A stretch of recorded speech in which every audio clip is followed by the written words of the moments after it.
अस्सलाम वालेकुम ट्रेडर्स, मैं हूँ Umar. Welcome to Umar YouTube channel. उम्मीद करता हूँ आप सब खैरियत से होंगे। तो दोस्तों, आज की वीडियो उन लोगों के लिए है जो हर दिन कंफ्यूज होते हैं कि एंट्री कहाँ लेनी चाहिए, कहाँ से मार्केट इम्पल्स मूव लेगी, कहाँ से स्मार्ट मनी एंटर होगी, कहाँ से इंस्टीट्यूशनल्स एंटर होंगे। तो इंडिकेटर से भरे चार्ट्स जो आप लोग देखते होते हैं, आज से इंशाल्लाह कोशिश करूँगा कि आपको उनसे दूर कर दूँ। आप कॉन्सेप्ट ट्रेडिंग करें, वो सबसे बेहतर है, ठीक है। आज हम जिसके कॉन्सेप्ट के बारे में बात कर रहे हैं ना, जो बहुत ही मोस्ट पावरफुल कॉन्सेप्ट है, जिसका नाम है सप्लाई एंड डिमांड। ये वही कॉन्सेप्ट है जो स्मार्ट मनी यूज़ करते हैं, जहाँ पे स्मार्ट मनी की एंट्रीज हो रही होती हैं, या हम ये भी कह सकते हैं जहाँ पर इंस्टीट्यूशनल बैंक्स ट्रेड करते हैं। वो जोन्स हमें कैसे पता चलते हैं, जिस पे हम खुद ट्रेड करके स्नाइपर एंट्रीज ले सकते हैं। और मज़े की बात, इसमें आपका स्टॉप लॉस माइनर होता है, बिल्कुल टाइट स्टॉप लॉस के साथ आपको एक अच्छी एंट्रीज मिल जाती हैं, ठीक है। हाई रिवार्ड सेटअप्स मिल जाते हैं। तो अगर आप चाहते हैं ना कि आपका ट्रेडिंग प्लान सिंपल हो और पावरफुल हो जाए, तो वीडियो को एंड तक ज़रूर देखना, क्योंकि आज हम रियल चार्ट्स पे मैं आपको लाइव एग्जांपल्स दिखाऊंगा, जो बताऊंगा डिमांड एंड सप्लाई जोन, उसके एग्जांपल्स भी दिखाऊंगा, और इंशाल्लाह आपको मज़ा भी आएगा, ठीक है ना, कॉन्सेप्ट सीखने का। तो सबसे पहले हम समझते हैं कि सप्लाई एंड डिमांड जोन होते क्या है। तो दोस्तों, सप्लाई का मतलब होता है जहां से मार्केट में सेलर एक्टिव हो जाए। सप्लाई तब आती है, ठीक है ना, प्राइस वहां से क्या देखते हैं कि डाउन आना शुरू हो जाती है, फॉल करना शुरू हो जाती है, उसे हम कहते हैं कि सप्लाई आ गई है मार्केट में। एंड डिमांड, डिमांड का मतलब होता है जहां से बायर्स एक्टिव हो जाए या बायर्स एंटर हो जाए मार्केट में, जहां से मार्केट की प्राइस डाउन साइड से अप डायरेक्शन में जाए, उसे हम कहते हैं डिमांड आना। ये सप्लाई और डिमांड की सिंपल सी एक डेफिनेशन है जो हर मार्केट में दुनिया में हर जगह चलती है। यानी कि सिंपल लफ्जों में मैं अगर आपको बताऊं, डिमांड जोन उसे कहते हैं नीचे से मार्केट अगर ऊपर जा रही है, मतलब डाउन साइड से प्राइस ऊपर जा रही है, उधर जो एरिया होगा वो आपका डिमांड एरिया होगा। इसी तरह आपका सप्लाई जोन होगा, अगर मार्केट ऊपर से नीचे गिरने वाली है, मतलब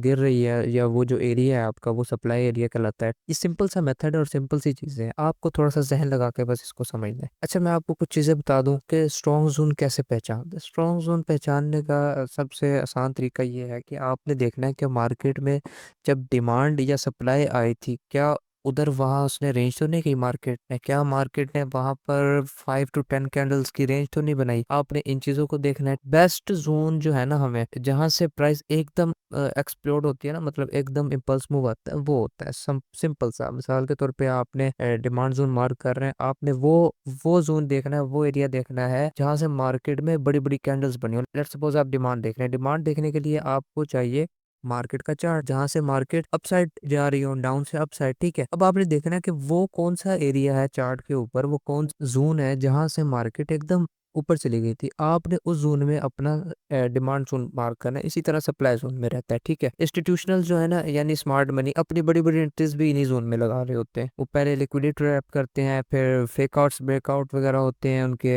एंड स्टॉप हंटिंग होती है। सब चीज़ें इंशाल्लाह मैं आपको नेक्स्ट भी सिखाऊंगा, कुछ वीडियोस में पहले बना चुका हूँ, उनको भी देखें। उन्हीं के फुटप्रिंट्स को फॉलो करके हम डिमांड जोन और सप्लाई जोन निकालेंगे। ये इन्हीं का तरीका है एंट्रीज लेने का। अच्छा, जो इसमें मोस्टली ट्रेडर कॉमन मिस्टेक करते हैं ना, वो नहीं करनी। आपने एक टाइम फ्रेम को यूज़ नहीं करना, आपने बड़े टाइम फ्रेम को फॉलो करना है ज़्यादातर, ठीक है। छोटे टाइम फ्रेम में आप कंफर्मेशन लें, ठीक है। दूसरी चीज़ ये हो गई। तीसरी चीज़ जो है कि वीक जोन ड्रॉ कर लेना, क्योंकि वीक जोन कैसे ड्रॉ कर लेते हैं कि रेंज मार्केट में, क्योंकि ट्रेंड आपको पता होना चाहिए, ट्रेंड में अगर आप ट्रेड करेंगे तो ये बेहतर वर्क करेगा, ठीक है। उस पर मैं वीडियो बना चुका हूँ, आप वो लास्ट में देखें, ठीक है।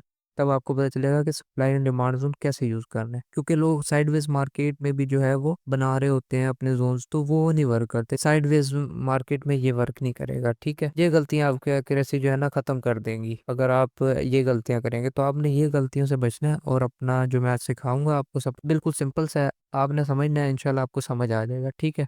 अगर आप सिर्फ सप्लाई एंड डिमांड जोन का कॉन्सेप्ट समझ जाओ ना, तो आप मार्केट की समझ लें कि हार्ट बीट को पहचान गए हो। आप मार्केट की हार्ट बीट समझ जाते हो कि मार्केट में कब क्या होना है। ये कॉन्सेप्ट हर इंडिकेटर से बेहतर है। जो आपको आरएसआई मैकडी वगैरह ये बता रहे होते हैं ना मुख्तलिफ, इसको छोड़ दें, इनकी जान छोड़ दें, आप कॉन्सेप्ट सीखना शुरू कर दें। आप एक दिन ऐसा आएगा आप रियल ट्रेडर बन जाएंगे, ठीक है। अगर ये आपको वीडियो पसंद आए तो उसको लाइक भी करना है, कमेंट भी करना है, और दोस्तों को शेयर भी करना है। तो चलते हैं चार्ट की तरफ और देखते हैं कि सप्लाई एंड डिमांड को मार्क कैसे करना है। तो दोस्तों, यहाँ मेरे पास H4 का चार्ट ओपन है। आपने बड़े टाइम फ्रेम में इसको फॉलो करना है ताकि आपको अच्छे रिजल्ट्स मिले और लॉन्गर टर्म ट्रेड्स आपकी चले। ठीक है, आपने M15 को भी ले सकते हैं इंट्राडे के लिए, H1 को भी ले सकते हैं, H4 को भी ले सकते हैं। मैं H4 खोला हुआ है तो मैं आपको इस पे दिखाऊँ। अच्छा, मार्केट में सबसे पहले आपको ट्रेंड पता होना चाहिए। अगर हम यहाँ से देखें, मार्केट का ट्रेंड मेरी साइड पे था, मार्केट लो लो लगाकर डाउन साइड पे आई थी, बट यहाँ पे मार्केट ने हाई हाई बनाकर अपना पॉइंट्स ब्रेक करना शुरू कर दिया। मतलब मार्केट में एक अपवर्ड डायरेक्शन आना शुरू होगी, हायर हाई बनना शुरू हो गई। जब भी मार्केट में आपका कोई भी एक ट्रेंड क्लियर है, लेट्स सपोज हम यहाँ से बुलिश का ले लेते हैं, मैं दोबारा आपको समझा देता हूँ। हम आए, मार्केट में एंटर हुए, हमने देखा कि मार्केट का ट्रेंड यहाँ से वेव अपसाइड पे थी, फिर डाउन आई, फिर एक अप इम्पल्स, फिर एक थोड़ी सी पुल बैक लिया मार्केट ने, और एक इम्पल्स वेव के साथ अपने प्रीवियस हाई हाई को ब्रेक कर दिया। हाई हाई ब्रेक होने के बाद आपने देखना है, मतलब ये जो आपका पॉइंट होगा, इसके ब्रेकआउट के बाद आपने अपना इस रीजन में, इस वेव में फाइंड करना है, इस इम्पल्स वेव में फाइंड करना है डिमांड एरिया। डिमांड एरिया देखना है कि कौन सा आपने इस एरिया में, हम देखते हैं कि कौन सी वो ऐसी कैंडल थी जिसके बाद मार्केट में इम्पल्स मूव आए। डिमांड एरिया जो भी होगा आपका, या डिमांड जोन जो भी होगा, वो ऑपोजिट डायरेक्शन में कैंडल होगी। लेट्स सपोज अगर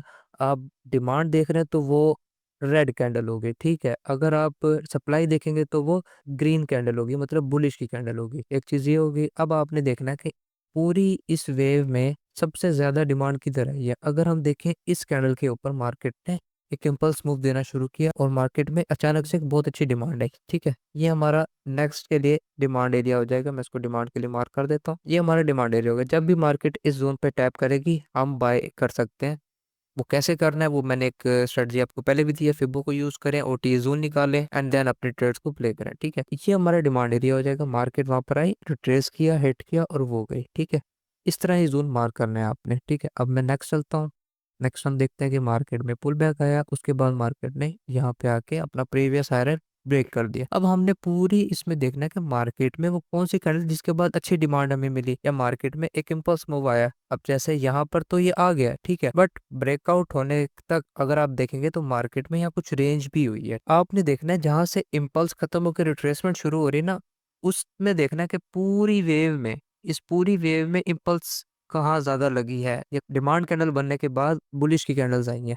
तो अगर हम यहाँ पर देखें, मार्केट में इस कैंडल के बाद आपको स्ट्रांगली कैंडल्स बुलिश जाती हुई नजर आएंगी। ये कैंडल भी आप ले सकते हैं, या इसको भी आप मार्क कर सकते हैं, बट ये मिटिगेट है। मतलब आपने देखना कि टेस्ट कैंडल ना हो, ठीक है, क्योंकि मार्केट ने ये इसको मिटिगेट किया हुआ, तो हम इसकी प्रीवियस वाली कैंडल को लेंगे इस तरह, ठीक है।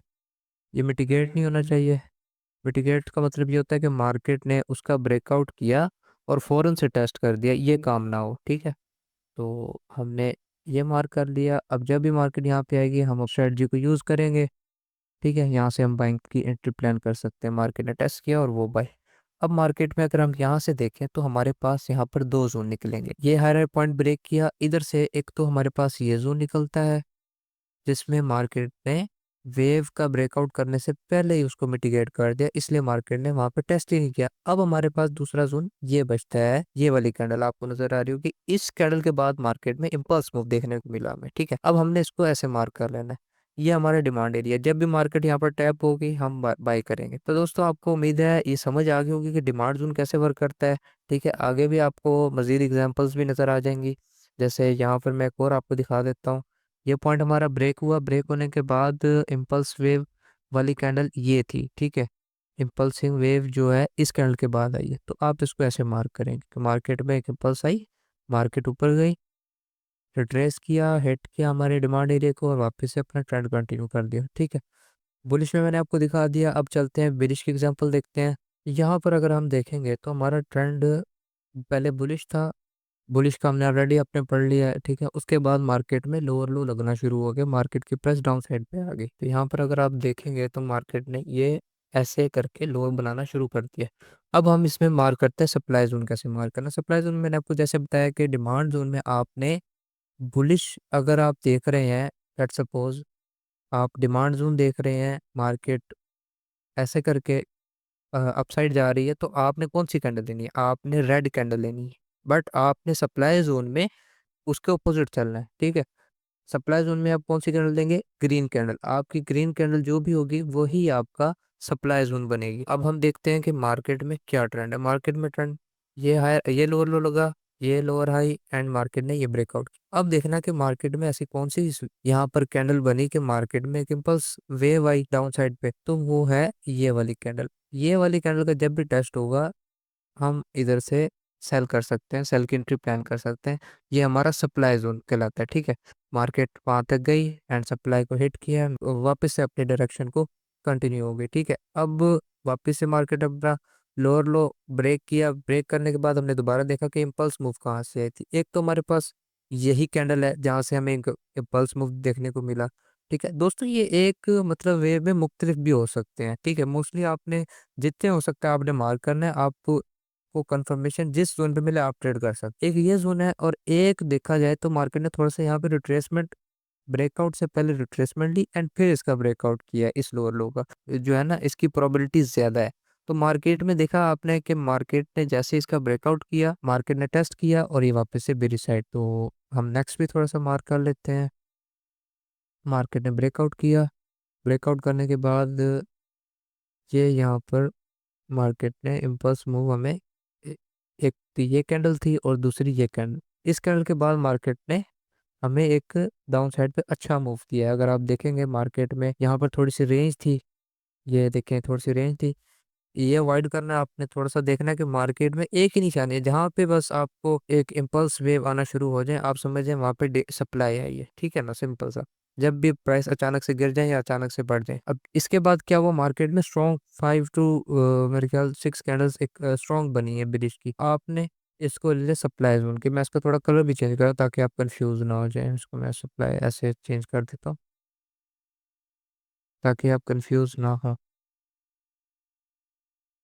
ठीक है। ये हमारा कलर चेंज हो गया है। तो आपने इसी तरह इसको लेके चलना है, ठीक है। लॉन्ग टर्म के लिए आपके लिए बहुत बेहतरीन स्ट्रेटजी है, ठीक है। आपका जोन निकल आता है कि ये आपका सेल जोन है, आप वहां से सेल प्लान कर सकते हैं, ठीक है। आपने डायरेक्टली सेल नहीं करना, कभी भी नहीं करना। आपने पहले अपनी स्ट्रेटजी को यूज करना है। एक स्ट्रेटजी मैंने ऑलरेडी इस पे दी हुई है, फिबोनाची रिट्रेसमेंट की, कि ओटी लेवल निकाल कर आप कैसे सप्लाई एंड डिमांड को यूज कर सकते हैं, वो बेहतरीन स्ट्रेटजी है। छोटे टाइम फ्रेम में जाएं, यहाँ पर कंफर्मेशन लें और अपनी ट्रेड्स को कंटिन्यू करें। तो उम्मीद करता हूँ आज की वीडियो आपको पसंद आई होगी। नेक्स्ट भी ऐसी वीडियोस देखनी है तो हमारे चैनल को लाइक भी करें, सब्सक्राइब भी करें और दोस्तों को भी शेयर करें जो ट्रेडिंग करते हैं। इंशाल्लाह मिलते हैं अगली वीडियो में, तब तक अपना ख्याल रखें। अल्लाह हाफिज़।